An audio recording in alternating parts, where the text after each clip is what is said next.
काफी गानरा बजाऊंगा, काफी गानरा।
So, good evening, everyone. And this meditation will follow the usual pattern when I'm taking it, which is maybe slightly different from normal. So, I usually give a talk on a subject that I feel is relevant to what we're trying to do in Sahaja.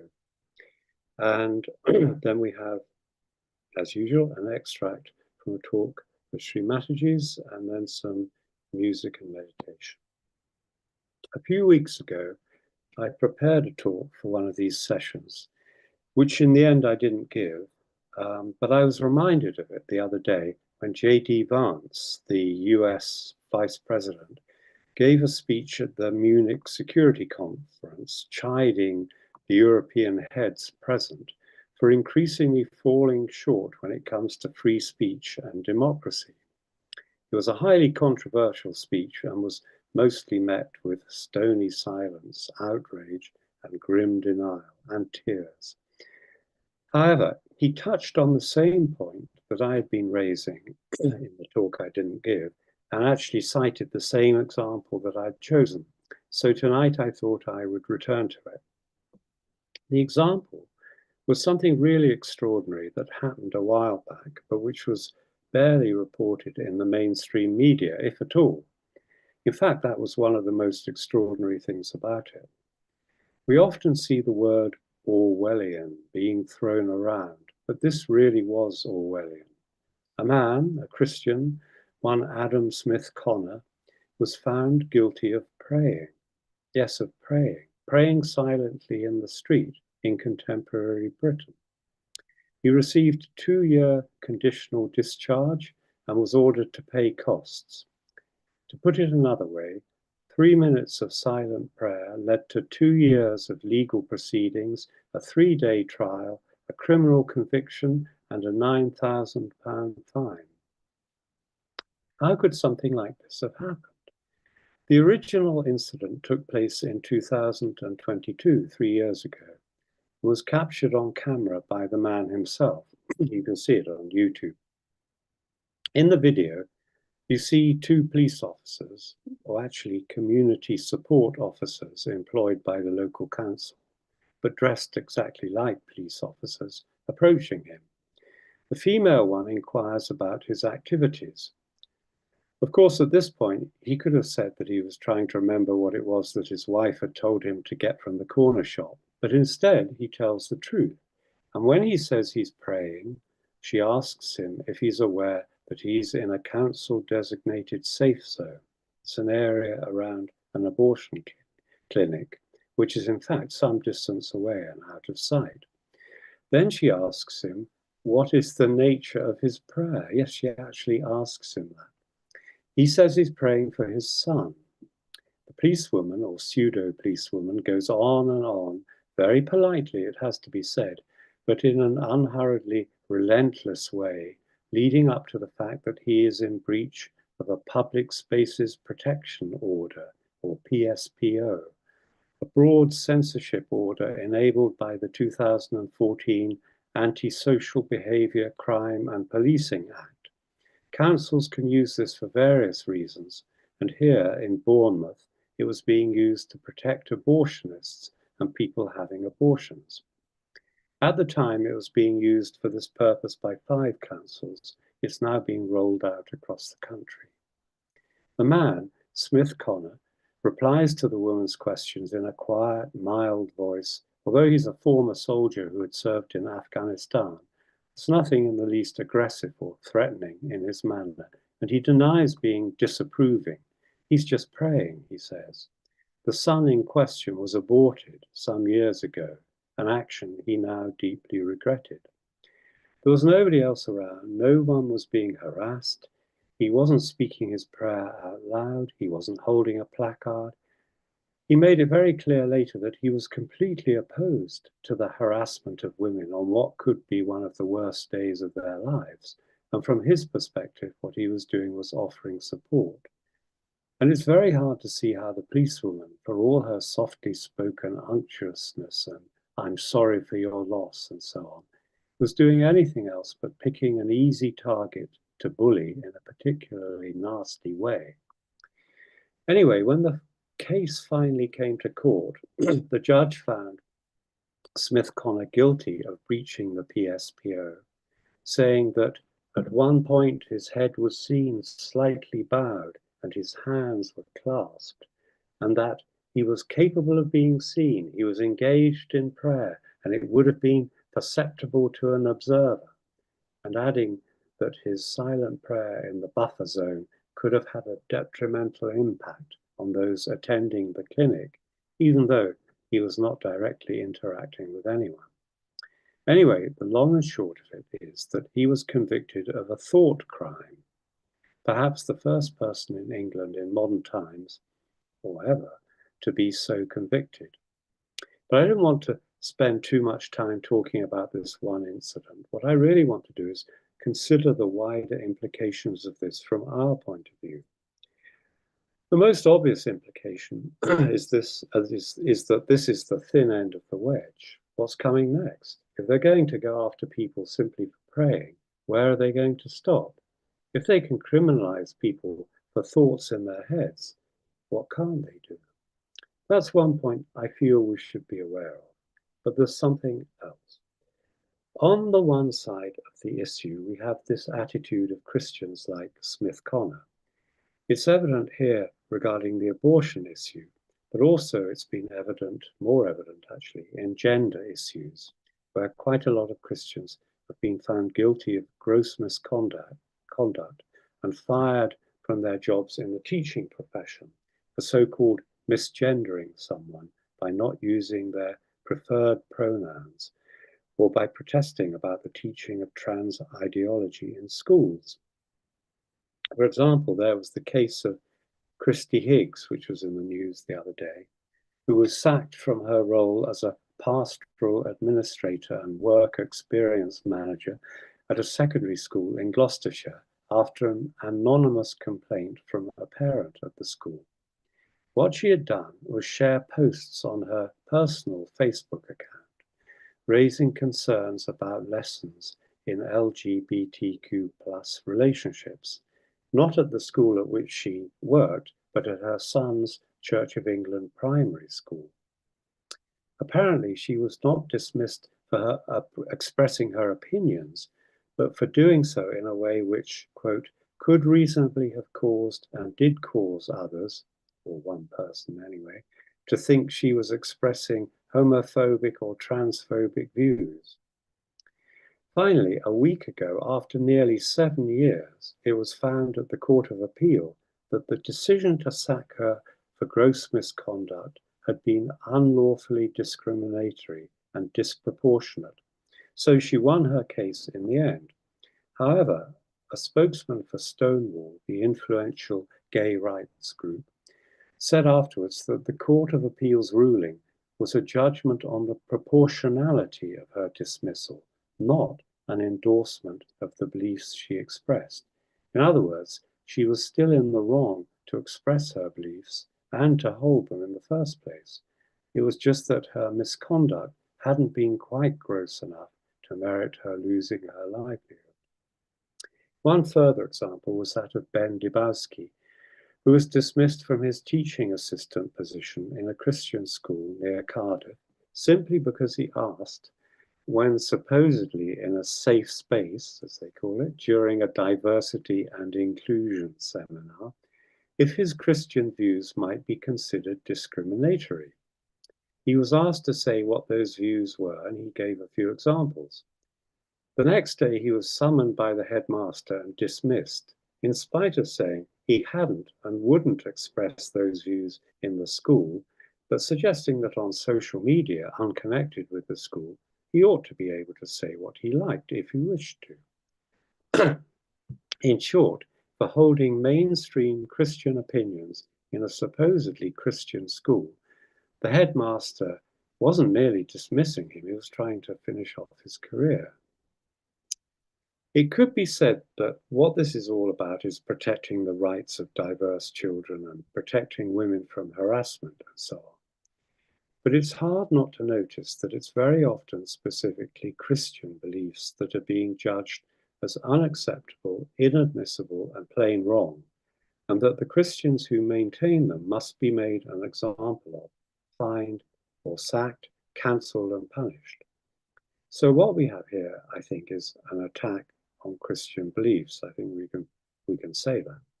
It's not yet a wholesale attack on Christianity, perhaps, but it's surely a case of the secular rationalists flexing their muscles for what might one day turn into a bigger fight against what they see as an outdated, irrational belief system. In every case I've come across, my sympathies have been on the side of these Christians. Why shouldn't they pray in the street if they want to? Why shouldn't they wear a cross at work if they want to? I don't care for the cross as a symbol particularly, but if they want to wear it, why not? Why shouldn't they cross themselves in the street if they want to? This is another thing banned by PSPOs. However, when one actually hears them speak, it can be a bit embarrassing because their appeals to the Holy Spirit and so on sound awkward on two counts. Firstly, because they are not realized souls in the main anyway, and they don't really have the authority to speak in the way that they do. And secondly, because there seems a lack of awareness on their parts that quoting Jesus and so on cuts absolutely no ice with the people who are opposed to them, with the judicial system, with the people who are sacking them, or with much of the general public. It's like they haven't realized that the world has moved on and that what may seem completely true to them and an argument that clinches the matter can sound merely weird and irritating to other people. So this, the Christian side, is the conditioned side of things. These people don't appeal to reason first and foremost. Their reference point is belief. The basis of their behavior, or at any rate of their opinions, is an organized religion, a system of conditioning. It's rooted in the past and in a fixed text, the Bible. It's a left side thing. So that's one side of it. On the other side, the right side, are the people who suppose that their opinions are supported by reason, who view themselves as progressive, who think that they are free, unconditioned individuals, the virtuous ones, the people who care about the vulnerable, and so on and so on. These people really look down on those whom they view as conditioned, out of date, judgmental Christians. And it's apparent they've become much more emboldened in recent years. This is partly because the power of the Church of England is waning fast. In 1980, 1.3 million people went to church each year in the UK. By 2000, it was down to 1 million. In 2019, it was down to 854,000. Last year, it was down to 685,000. So it's dropping rapidly. Compare this with the rise of Islam in the UK. According to the 1961 census, there were just 50,000 Muslims in England and Wales. By 2021, there were almost 4 million. And I should think that now, 4 years later, due to mass immigration and the higher birth rate statistically among Muslim women compared with among non-Muslim women, there are a great many more. Still, it's not Islam that's attacking Christianity in the UK in the way that I've been talking about here. The attack is coming from somewhere else. And one of the things that's so strange about it is that that somewhere else includes the heads of the Church of England itself. The recently resigned Archbishop of Canterbury, the Archbishop of York, and most or all of the other bishops.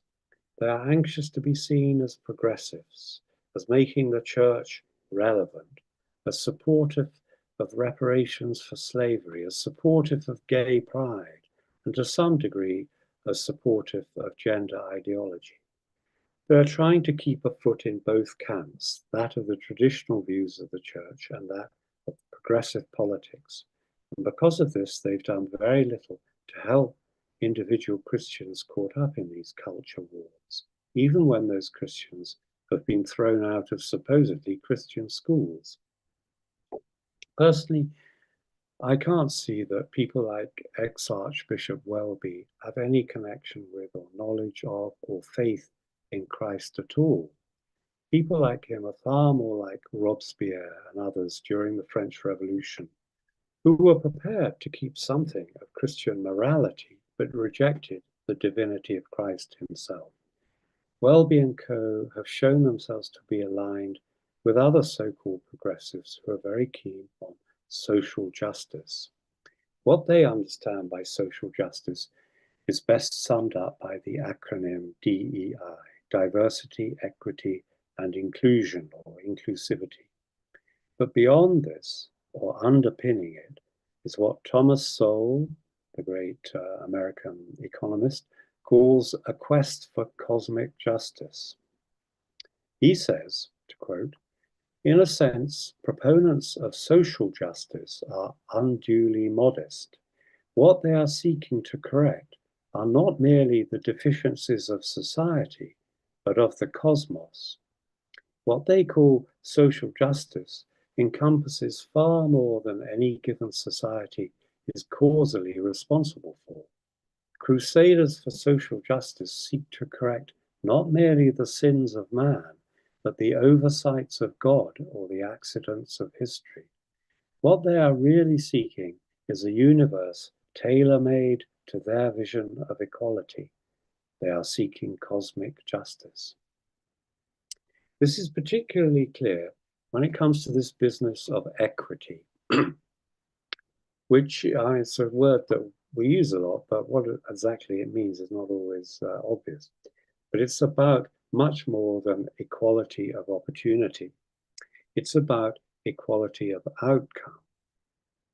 The idea of equality of opportunity says that, for example, every student studying a particular subject should have to sit the same exam. There should be no easy options for, say, the wealthier students. But the idea behind equity says that that actually isn't fair. It isn't fair that all students should have to sit the same exam, because those from disadvantaged backgrounds are likely to do worse than those from more comfortable or cultured backgrounds. Therefore, the disadvantaged ones should be marked up, meaning also, of course, that the others are going to have to be marked down. This idea was just what the Social Mobility Foundation hoped for here in the UK in 2020, when it argued that companies should not be able to see job applicants' names, grades, schools, and universities on CVs because they are a barrier to opportunity. In other words, by that standard of equity, your entire education is worthless because while you may have come out of it with good qualifications, others from so-called disadvantaged backgrounds or with mental health issues or other vulnerabilities may not have come out of it with good qualifications. And therefore, the usual process of applying for jobs by revealing one's qualifications is not fair on them. This is really a way of trying to interfere with fate. The world should not be unfair, according to the social mobility advocates, the DEI experts, and so on. And therefore, they are going to distribute cosmic justice by making it more fair for some people and inevitably less fair for the others. This is what I really want to draw our attention to tonight, because here and in many of my other talks, I've been exploring the nature of the world, of the society in which we are trying to establish Sahaja Yoga. So the point I'm making is that this whole progressive DEI drive, which is under a lot of pressure now in the USA with the new president, but here is more entrenched than ever. that this whole progressive DEI drive for social justice is really much more of a religion than it is the merely rational, liberal political project that it looks like at first sight. It's an enormously ambitious and enormously misconceived quest for cosmic justice, which would like to reform human nature, change fate, and rectify the errors of God. For example, to return to the case of Adam Smith Connor, why is it so necessary to introduce these PSPOs creating buffer zones around abortion clinics? Aren't there enough laws already to prevent women from being harassed in the street? Yes, there are. So part of what this is really about is an attempt to legislate against feelings of shame, guilt, and discomfort. It's not fair that people should have to suffer such things. In a similar way, there has been an attempt to legislate against people feeling offended or uncomfortable in a wide range of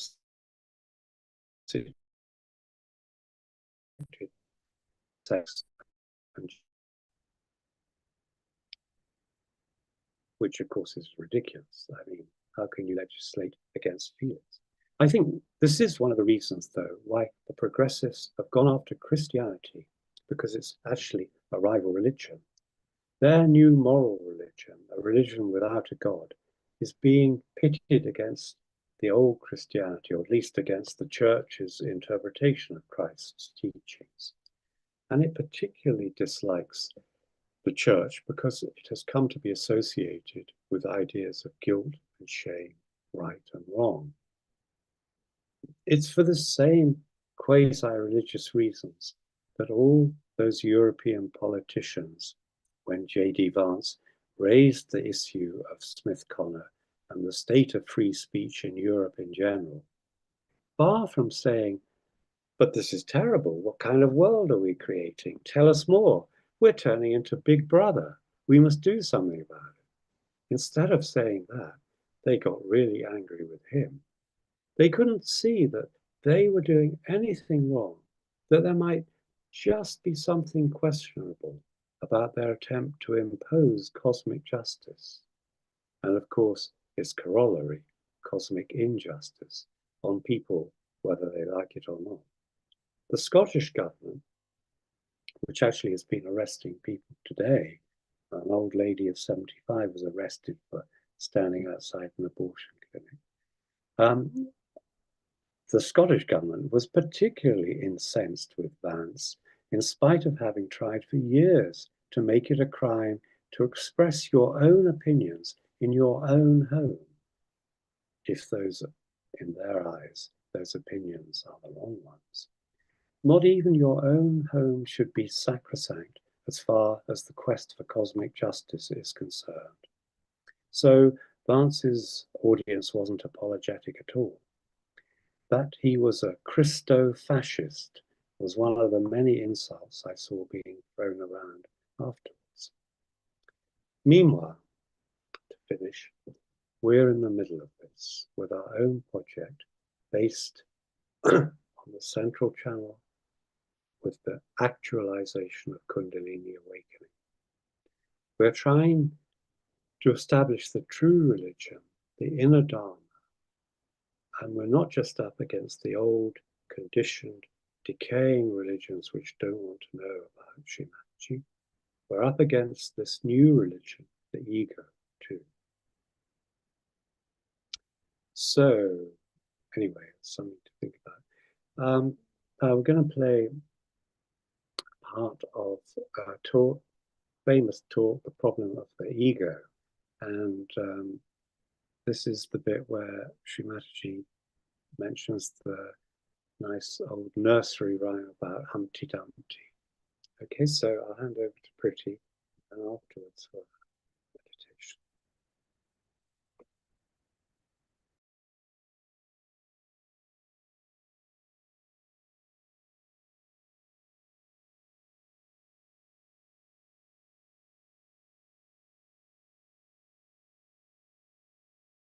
to satisfy his ego.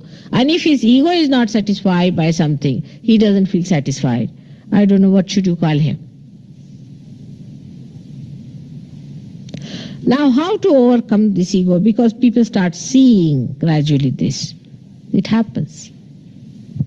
They start seeing Mr. Ego, oh, very great. This is coming up, giving me ideas, all right. You feel sometimes very depressed with the idea that this is Mr. Ego I was identified with. All right, you see your ego. Then when you see your ego, then what do you do with it? Or if somebody says, better watch your ego, then what happens? You start fighting it. You say, no, I will not say anything. I'll just keep quiet. Let them say anything, whatever they like. Then you become another type. You become a person who is suffering from superego. So you are left with desires but do not act. When you say that let others aggress me, I am not going to aggress anyone, I will be very careful about not aggression. But by this kind of a thing, what happens? That when you raise the left side which goes up and the right hand side, superego, it presses the ego down, but again is bounced back, and there's a kind of a bouncing going on. By this behavior, when you fight your ego, the ego sits on your head much more. The more you try to fight ego, it sits on your head. You are not to fight it. Supposing you take a balloon and start hitting it, it will hit you back further. Go on hitting it, it will go on hitting. Now, which is the way to deflate this ego? How do we deflate a balloon? In the same manner. Take a pin and give it a prick. You just look at yourself, say, all right, Mr. So and so. Now, how do you do? And you laugh at yourself. You said, oh, you were very unhappy, you see, when you saw that you were not praised very much. All right. Now have a pin from me. And that's how you deflate it. By seeing it, by all the time making fun of it yourself and piercing a pin into it. Not by deflating. In the way people say that you deflate the whole thing by pushing it down or by killing it. But actually just making a hole in it. In the same way, if you start looking at yourself and make fun. Human beings only know very well how to make fun of themselves. No animals know that.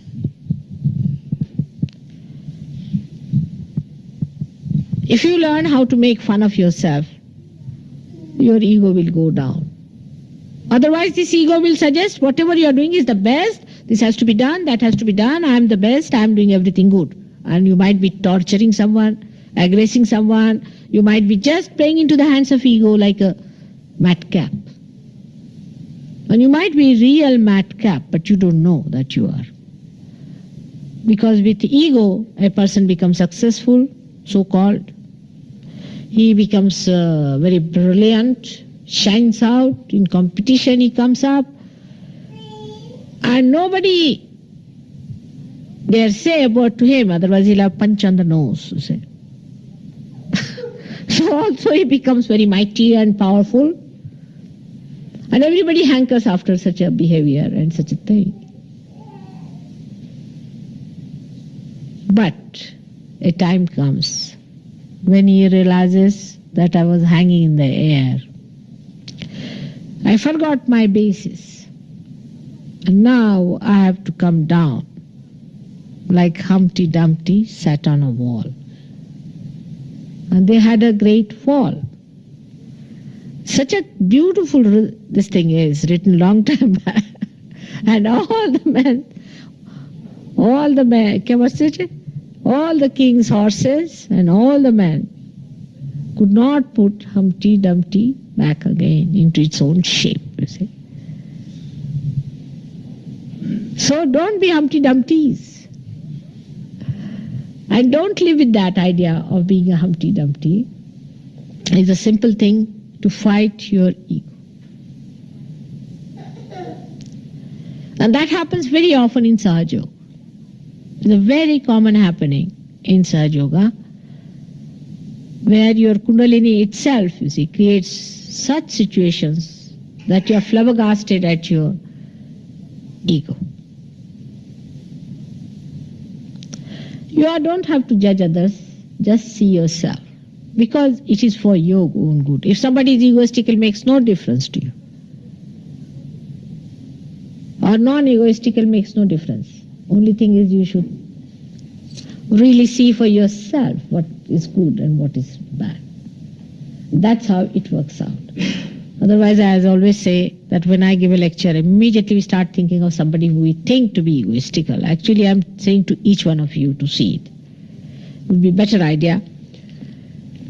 Now, this ego, when it covers your entire head, the complete Sahasrara, which is shown there, the white area, gets covered. Your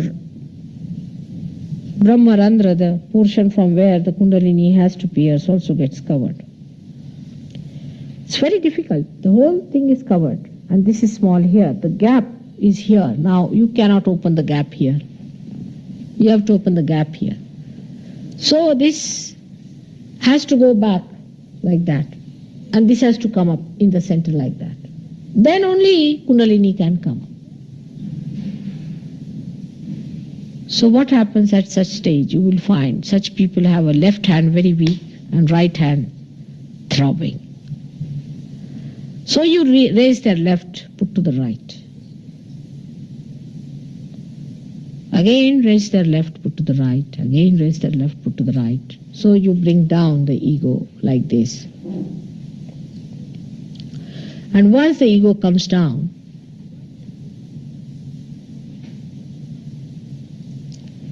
then this comes up and the gap comes in between. And then you raise the Kundalini in the center. Kundalini will come out and then you tie it up. This is Shri Vidya. This is the knowledge of Shri, of the Holy Spirit. All other knowledge of where you have to sit in protocol, what you are, is all avidya and nonsense. Reading who's who, I don't know what you will become. Monsters, or maybe some sort of a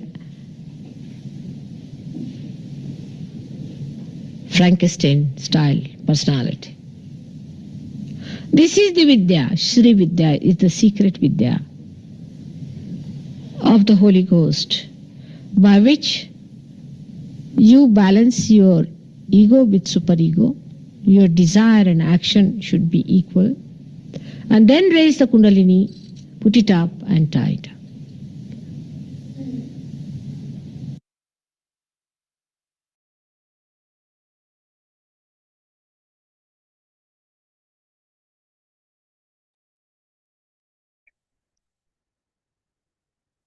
So we can raise our Kundalinis now, might be a good idea.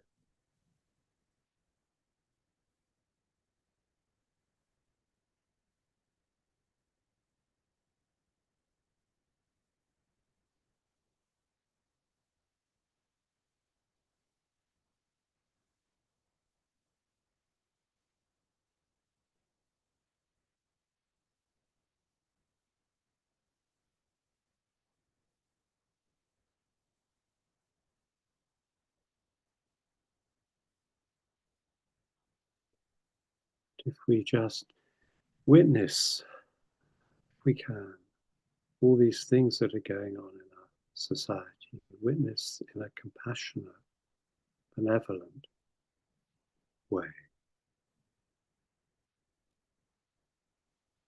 with spiritual intelligence.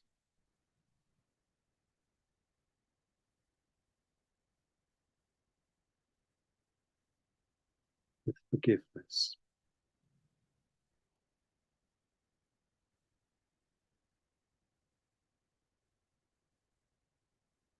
With wisdom and with courage, because we have to develop a different path,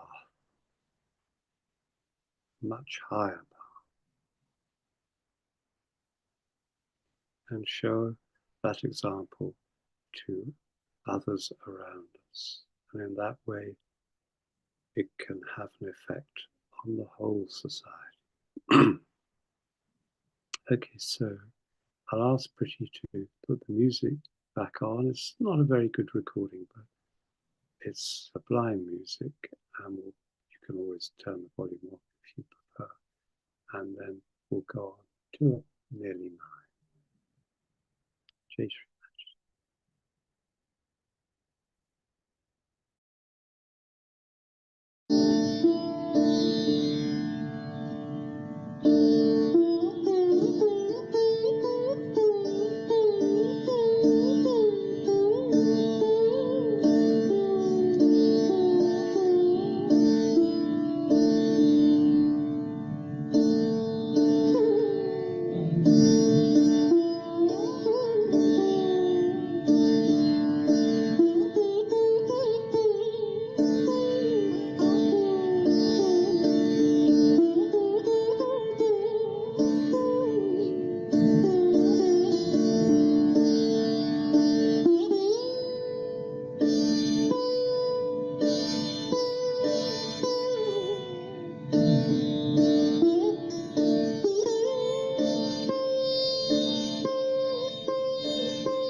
So that was Ustad Vilayat Khan playing Rag Kafi Kannada. And that's it for tonight. So I hope you enjoyed this perhaps somewhat unusual session of Sahaj Yoga. And I look forward to seeing you again in a month's time. Jai Shri Maharaj.